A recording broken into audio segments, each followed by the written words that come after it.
Today, I'd like to talk about the history of present illness.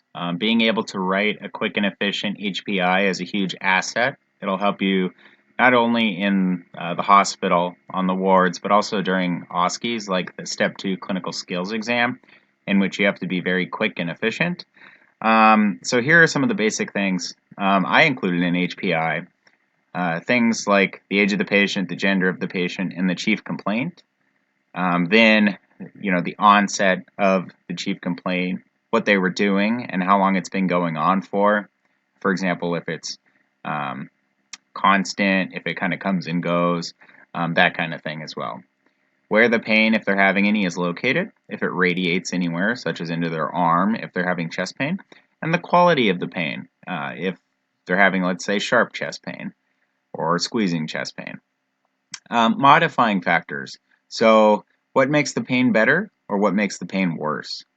Associated symptoms. So, any other symptoms that they've noticed that have gone along with their illness, or any symptoms that, may be red flag symptoms for you, such as if somebody says they felt very nauseous along with having chest pain, that might be more indicative of a heart attack. And then some other pertinent things I list out at the bottom as well, such as kind of more contextual history about the patient, such as, if they see a cardiologist or if they were seen last week for similar symptoms. That's important to get in there too. Real quick example. I like to try to do my HPIs in about 60 seconds. I'm not sure if I'm going to be able to do it that quickly while speaking as well, but we'll see. So let's say we have a 55-year-old female, YOF, who presents with 1 day of substernal, non-radiating, sharp chest pain that first began while at rest. So in that first sentence there, I've gotten a lot of the HPI knocked out. Instead of listing them out separately, I have covered a lot of my bases in one sentence.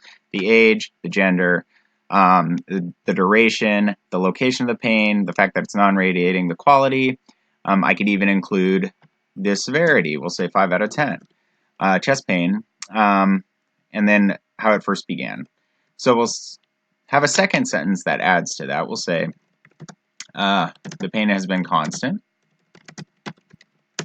Nothing seems to make it better or worse. She has not had any other symptoms. She has not had similar symptoms. Whoops.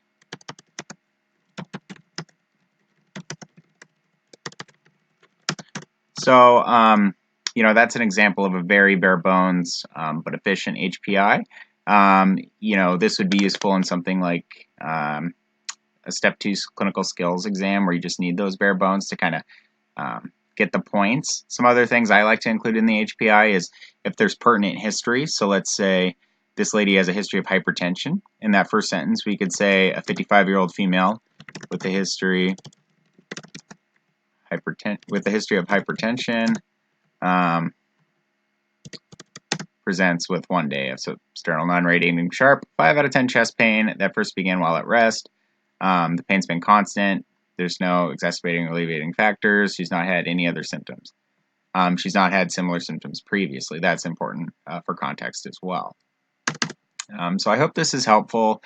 Of course, tailor it to your needs, but this is kind of how I approach a very bare bones HPI to kind of just get it out of the way quickly, and I can go back later and add more to it. An attending once told me that the HPI is kind of how you can craft the story of how the patient presented.